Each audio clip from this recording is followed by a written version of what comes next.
Ano ang childhood memories mo?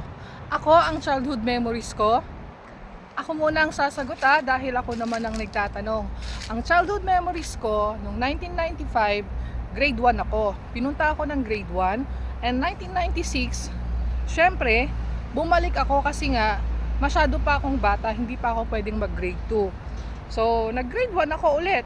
And ayun, lagi akong pinapalo ng teacher ko kasi nga hindi ako marunong magsulat at hindi rin ako marunong magbasa ng ABC.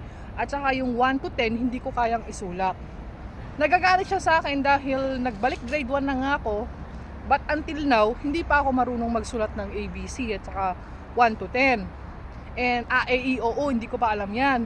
Pero syempre nung kalagitnaan, natuto na din naman ako dahil natakot ako sa teacher ko. Tapos nung grade 2 naman ako, ganito yan. Laging meron akong kaaway na kaklase. Natatakot ako sa kanya kasi lagi niyang kinukuha ang baon ko.